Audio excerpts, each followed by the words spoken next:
The following is a paid program, and the views expressed do not necessarily represent the opinions of the management of this station or Pamel Broadcasting, and the views and opinions expressed by the hosts, guests, and callers of this program are solely their own. They do not represent or reflect the views, policies, or official position of ACA, its affiliates, or its staff. ACA does not endorse any statements made during this broadcast. This is 1 in 31 Autism Today, a presentation from Anderson Center for Autism. 1 in 31 Autism Today is a weekly show devoted to autism spectrum disorder. Good morning and welcome to 1 in 31 Autism Today, the weekly podcast on topics associated with autism spectrum disorder. I'm your host, Eliza Bozensky, Chief Development Officer with Anderson Foundation for Autism.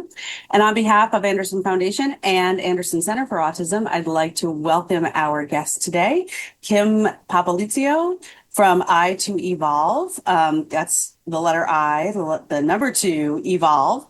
And Kim, you are the owner and instructor of i2Evolve, which is an art studio. And that's where we're going to leave it for now. And I'm going to ask you to just welcome to the show, and then tell us a little bit about yourself and your background. Oh, well, thank you. Thank you so much for having me. I am an educator. I've been an educator for 25 years. I have worked both in the private and public schools down in New York City. And I moved up to Red Hook about 10 years ago, where I decided that I wanted to start my own little school and teach art, because that was my certification. That's what I was doing down in the city. And I had a different idea on how I wanted to approach art based on what I experienced in the city and how I thought I can reach students that were struggling. That primarily I was working with kids that had experienced a lot of trauma. Okay. So that was my background, and I didn't have any formal training. So it's almost baptism by fire, as they say. Wow. Kind of going in and learning how to work with children that had really great challenges and how to use art to reach them and show them their potential. And once I moved up to Red Hook, I opened up my own art studio, and I started to expand, not only working with students in residential care, foster care programs, but I also started working with the local schools with their flex programs.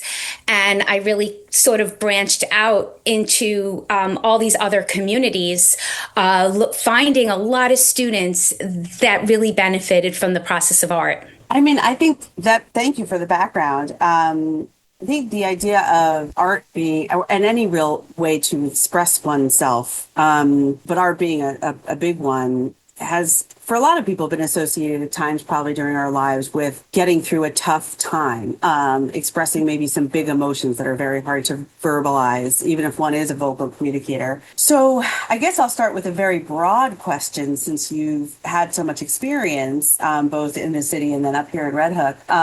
Why do you think that is? What is it about art itself, whatever medium you're using, that just kind of clicks for so many people, maybe not everyone, but for so many people, to that deep emotion or traumatic experience that otherwise can get buried to some degree, whether it's, even burying it without even realizing that one is not in touch with it. What is it about the artistic expression that just works? Yeah, that's such a great question, because I think art is a language.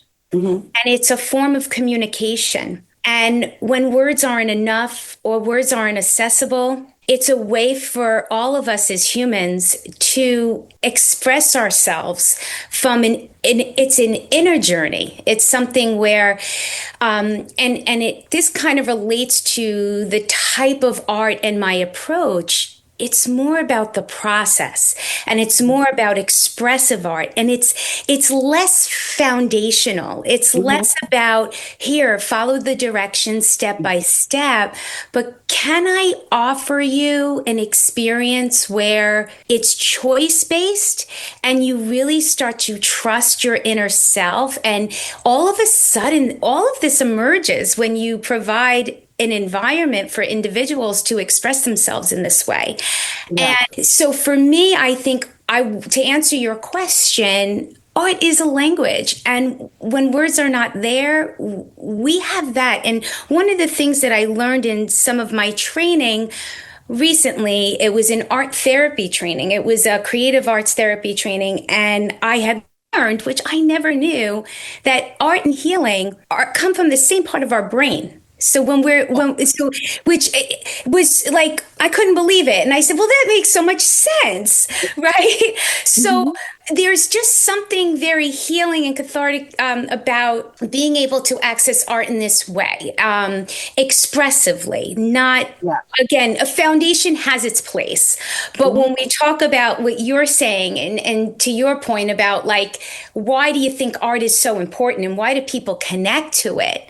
Because I think it has that ability to really heal in a lot of ways. That is quite amazing. I didn't know that either. So that's really cool insight. I want to go back to also something you said when you were answering that question early on, which is that when you're engaged, in creating art, even if you're not consciously thinking about or planning for it to be a form of communication at the time, when you really let go, when you really are able to lean into whatever art you're creating, and this probably goes beyond,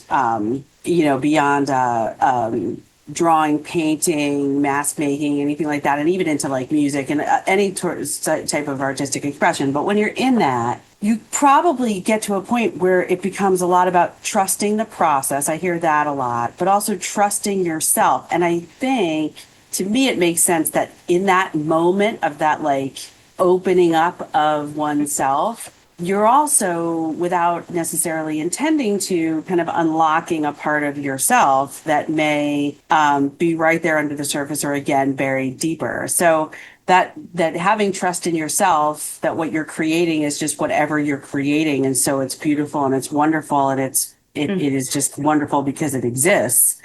You're also kind of maybe reflecting that or experiencing that as a person. You're wonderful and beautiful because you exist. And whatever this is inside you that maybe was traumatic or is traumatic, I don't know, maybe it just makes itself more accessible to you in the moment. But I love thinking about this because it's interesting. I have never considered myself a person who was strong in the arts, in the visual arts, but I had a lot of music in my life. And I played a lot of music, and I still to this day remember the feeling of being finished with practice, or better yet, just playing for fun. And it, you feel different typically after that, because you are, I don't know if you're gaining input and also putting things out at the same time, but it is very universal. Typically it's something that so many people get involved in. And so I want to shift gears a little bit and hear, you started out as an art teacher in a public school system in New York City. Yes. So you were really, you didn't go into it purposely working with a special needs population or trauma-informed care or anything like that. You just ended up working with students in a school for whom maybe you saw the response to the art and the creation of art opening your eyes to something. What has the transition been like for you, moving from that environment to now this environment that you have created yourself in Red Hook with your own school? Can you give some examples of some very conscious choices you made that were different? Yes. So as we all know, when you work in a school, you work in a paradigm, you have to work within a certain framework. The value, sometimes in a school can be one of a more of an aesthetic that they're looking for from a student, so that the aesthetic of the art actually equates to learning. So, having these displays and, creating art. So when you're a teacher, for me, I'm going to speak for myself, with that kind of, I don't want to say pressure, but having that kind of paradigm that I have to work with, my lessons become more about, dare I say, a show, or more about sort of pleasing the an expected outcome. An expected outcome. And when I was working with these students, now I was working in an underserved community, and it wasn't from my experience to even know what that was like. So when I had to teach that, I was trying to pull from my own personal experience, but I didn't grow up in that environment. So it was really, and I had no trauma training. So when I went in, I was trying to teach about the foundations. And it was like they were not hearing the foundation. Yeah, no. Ready to show up to hear that. So I had to learn. I said, like, maybe they just, because they're not listening, or they're not ready for being in art. They've got so many, their basic needs are not being met before they even come to school. So it's like they're coming into school, and here I am trying to teach them about color theory. That it was like it was such a disconnect. So I really had to like sit back and say, like, how do I reach these individuals, these children, and let them see their self-worth, that they are worthy of this experience? Because if they experience the process of art, they will gain insight about themselves, and maybe this could be healing for them. But again, no form of training. I mean, not to give, 25 years, as I said early on. So, when I got my master's degree, they didn't even talk about trauma. That word never even came up in my training. Right. So I didn't know this was all just has really evolved over time. But I had learned that when I give these students space and choice, because they don't have a lot of choices in life. They're put in situations where they don't have a choice. So when I started to open up and give them a little choice, the artwork didn't come out the way it may have been aesthetically pleasing, but it was their art. It was their inner journey. It was there. And that's where things shifted. But unfortunately, the public school system didn't really, and not because it is what it is, but because I wasn't there as an art therapist. I wasn't there as back then they'd never even used social emotional with that language, but that's kind of what they needed. Yeah. So doing art shows and letting them see their art on the wall and saying, look at what you did. Look at what you're capable of when you just give yourself a chance. And so that shifted, because when I moved up to Red Hook, I had to think, like, am I going back into a school, or maybe I could take what I learned and I can reach more children, more people in the community if I start my own. And so I'm going to just interrupt for 1 second. We're going to take a short break, but then we're going to come back and pick right up where you're at. Thank you. This is 1 in 31, the weekly podcast on topics related to autism spectrum disorder. I'm your host, Eliza Bozensky, and we'll be right back. To every referee, umpire, and judge in high school sports, we want to say, we see you. We see everything you do for us that goes unnoticed. We see the positive role models that you are. We see the way you get unfairly criticized just for doing your job. The truth is, we couldn't play without you. So thank you for investing your time in us. Thank you for protecting the integrity of the game, no matter what. We hope you always know how much we appreciate you. Because without you, this is just recess. It's not really a game. Thank you for always making it possible for us to play the sports we love. Want to serve the students in your community? Sign up to become an official in New York at highschoolofficials.com.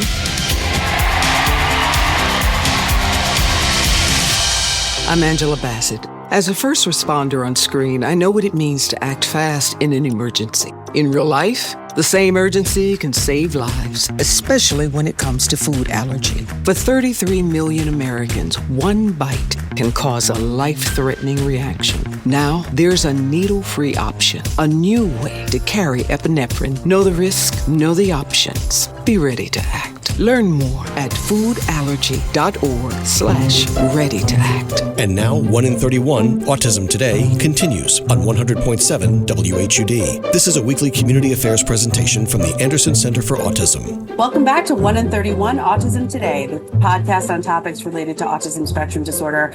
I'm your host, Eliza Bozensky, and I'm talking today with Kim Popolizio from i2Evolve.com. i2Evolve is the name of your company. Your website is i2Evolve.com, and it's lowercase I, number 2, evolve.com. Lots of information on your website. And before we get into that, let's just jump right back to where we were at the end of the first part. So you just sort of gave us this beautiful explanation as to what you were seeing and experiencing in New York City when you were teaching in public school, but in an underserved area, and then come up to Red Hook, and you have this, it's sort of the fork in the road, right? Which is, do I continue in a traditional school setting or providing art, instruction in that same way, or do I take a different path? So what did you decide to do? So I decided to take a different path. Yeah. And I really felt in my heart, which, that was one of those moments where just, you take the leap and you hope the net appears kind of thing. Because, to kind of move away from that security of having that job and starting a business was a really big leap. But I really felt in my heart that from that experience, after 15 years of that, I really felt that I had this idea and this theory that I could do more if I was just able to kind of spread my wings a little bit more. And I had that ability to do that. And I felt I could really make a difference. And so I did decide to open up my own business. I had a very small studio here in Red Hook. I moved a couple of times as I grew, but I started to hook in with agencies, mostly up in Albany, where these kids were in residential care. They had day treatment programs, and they started to hire me as a consultant, if you would. And I would go in and do my program with them. And it was all process expressive art based, and it was accessible to all of them. And then as I grew, I started to take on some schools, and I actually also branched out into professional development, working with some of the mental health professionals in the school districts locally, and working with other therapists that were from Kingston. They'd come to my studio and I would work with them and just give them, because sometimes there are people that are, you might have clinicians that may not be thinking in the artistic way. And that's like a really great way to reach kids and help them to communicate. So I had kind of branched out into professional development, and now I'm doing one-on-one sessions, and we could get into that. I know you have a question about. Well, no, I mean, I think I love what you're describing, because to me, it's like it's like you telling the story of your career, right?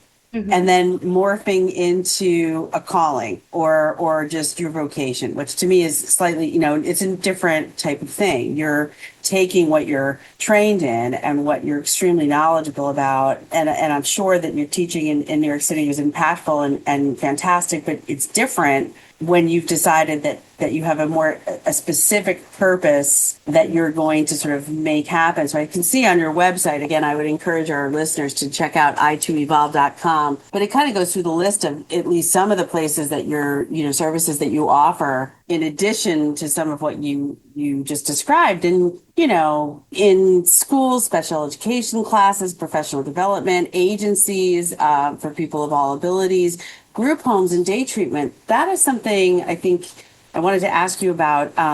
We talk a lot, especially those of us with backgrounds in education, about working with children. Do you find that offering art classes, art instruction, art experiences to adults, or maybe adults with some kind of special need, maybe autism, maybe something else, maybe some trauma in their lives, is also impactful? Is that something that you have more or less experience with or can comment on in terms of adults versus children? Sure. So last year, I had a very large studio across the street from where I am now, and I offered a lot of instruction for children.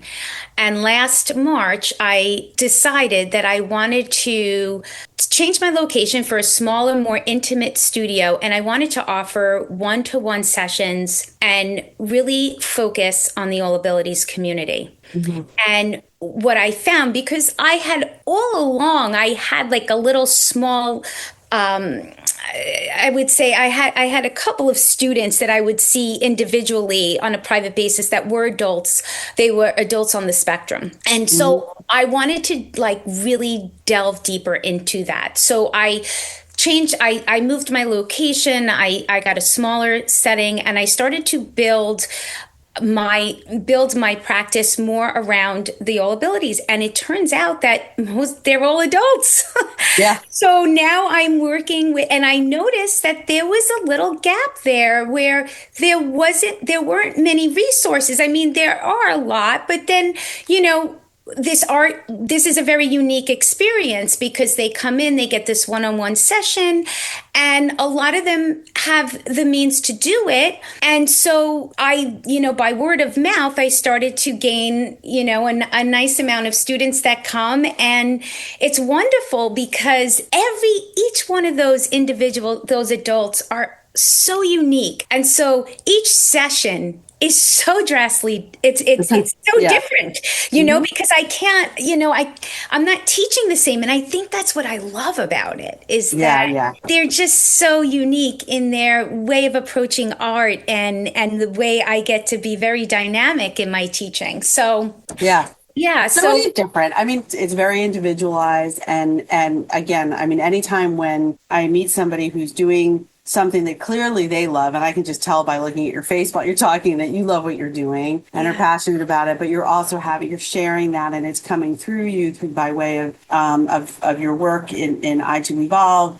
It really seems to be having a similar impact on the people who are coming to your classes. I mean, that's really, to me, the way, joy and kindness and introspection and growth really emerges in a very organic way. So I think it's great.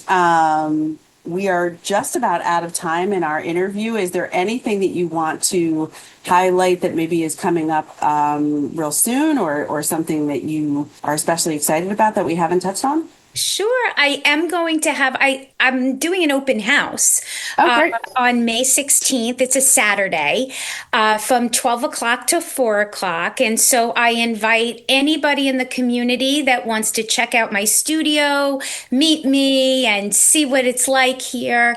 I'm at 17 East Market Street in Red Hook. So I'm right in the Village. And very accessible. We have, and I would just love to meet more people in the community and see if this is a fit. And I'm also just a shameless plug. I am working on a book. So I'm doing my curriculum. It's called Inner Journey Art, which is going to be a downloadable book that I'm working on. And so hopefully once that's out there, I could share it and, could be helpful for parents or caregivers that are just, when they don't know how to help, you could always start with art. I love it. I think it sounds great. And we're happy to get the word out there. So May 16th, there's an open house at 17 East Market Street in Red Hook from 12 to 4. I also want to point out that Kim took the initiative to reach out to Anderson Center Consulting and Training, and has recently received the training that arm of our organization provides to businesses and municipalities and school districts throughout the Hudson Valley, and in this case in Dutchess County. And I just want to say thank you for doing that. We are so proud of what our ACT team is able to do, because it really takes autism acceptance and awareness and the inclusivity component and broadens it as far out as we can possibly go, and impacting as many business owners as possible. So we hope you found that training helpful. And now for those listening, know that if you choose to go to this open house or choose to get in touch with Kim and her business for any reason, know that they are an Autism Supportive Environment and have connected with Anderson before. So we appreciate that so much and wish you the best of luck, Kim, with everything you're doing. Thank you so much. This was wonderful. Thank you for having me. My pleasure. This is 1 in 31 Autism Today, the podcast on topics related to autism spectrum disorder. I'm your host, Eliza Bozensky, and remember, Anderson cares. You've been listening to 1 in 31 Autism Today, a weekly presentation from Anderson Center for Autism. Join them for another edition of the show next weekend.